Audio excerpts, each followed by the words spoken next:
In 2016, a bunch of lawmakers passed a bill and then celebrated. Then they immediately fell ill. But why? Well, the bill that they had passed was to lift the ban on the sale of unpasteurized milk. And then they celebrated by drinking unpasteurized milk. And then they got sick because they drank unpasteurized milk. But what is pasteurization? And is it really all that important? Do we still need it? Pasteurization is the process of heating up a liquid food and then holding it at that temperature for a little while to eliminate any nasty buggies like bacteria, viruses, that kind of thing that might want to make their home in your body. This makes that liquid food safer to consume and more shelf stable. And you might be thinking to yourself, hang on a minute, adding heat to food to make it safer to consume, there's a word for that. It's cooking that we've been doing for hundreds of thousands of years, so how is this different? Well, cooking does usually pasteurize foods, but not always. You've probably heard of people undercooking meats like turkey at Christmas, making themselves ill because they cooked it, but they didn't kill off or anything that was living inside it, and it tried to make a home in them and they got sick. As you'll see in this old advert from the British Food Standards Agency. To avoid the risk of food poisoning, defrost your turkey thoroughly. Never wash it and cook it until the juices run clear.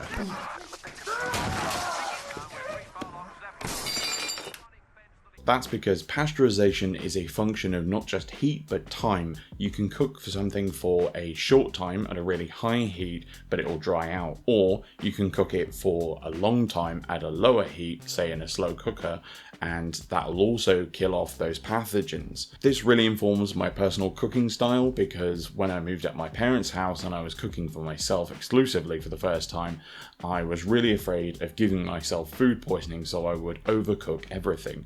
But the problem with that is that it all tends to dry out, and that is how I got into slow cooking. And so now I have a reputation among basically everyone I know for cooking something on the hob and then bunging it in the slow cooker, and then I'll see you in 9 hours.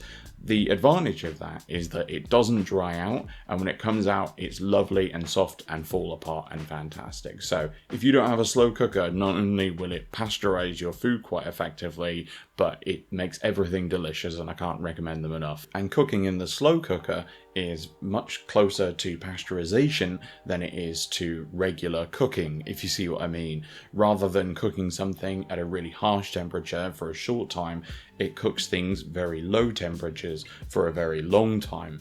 But how does it kill the buggies inside? Bacteria like Salmonella, E. coli, Listeria, and other nasties generally found in raw milk all depend on enzymes for their existence. Enzymes facilitate all of the chemical reactions required for the microbes to reproduce, grow, and just survive in general. What pasteurization does is it heats those up enough for long enough that it breaks them, because enzymes are a really complicated 3D structure, and if you break them then they stop working, and that's what pasteurization does. It rips them apart. So the bits of those are still in pasteurized milk, but they can't hurt you, and the nutrients are available for your body to absorb. I know somebody who used to drink raw milk. He's my dad, and he used to live on a farm when he was a wee lad. So he'd wake up very early in the morning, help milk the cows,